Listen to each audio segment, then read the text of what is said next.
Welcome back to our explainer for day 17 of the After the Hurt healing journey. Today we're jumping into a really beautiful, incredibly practical topic, and that is the safe space audit. We're going to focus entirely on the invisible environments we create for children, and this applies whether you parent, teach, lead, or influence young people in literally any capacity.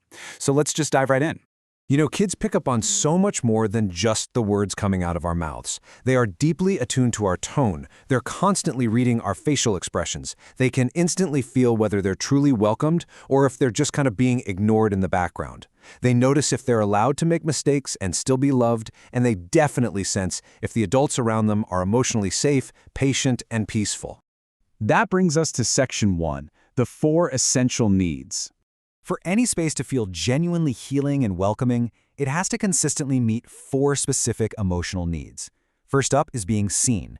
Basically, the child feels noticed, not invisible.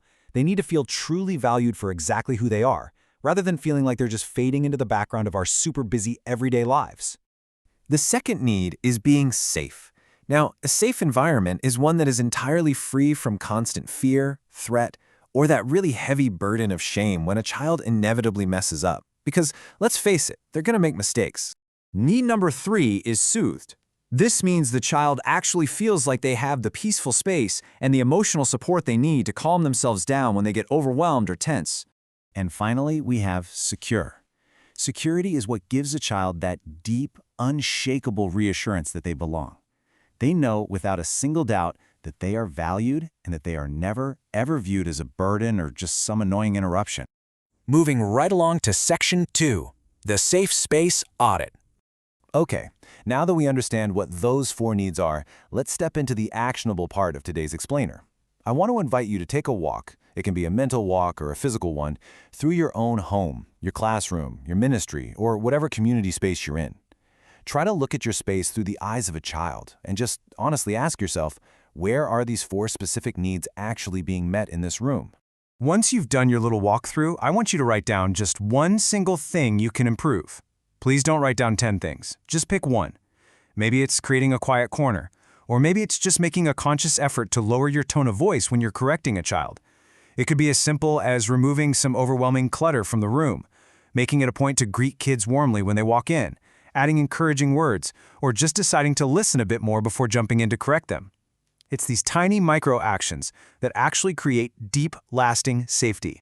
Which leads us perfectly into Section 3, grace for the overwhelmed. Listen, if you just did that walkthrough and you were realizing your space needs a lot of work, please hear me on this.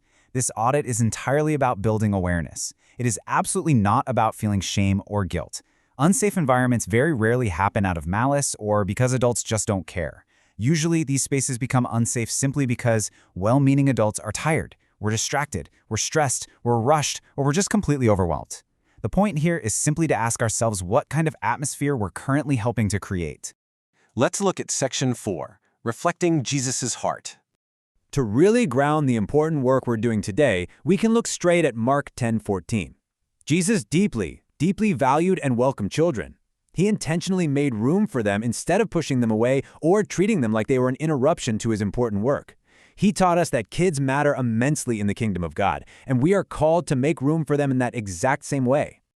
As we wrap up this explainer today, I want to leave you with one final reflection question to just sort of chew on. Take your time with this.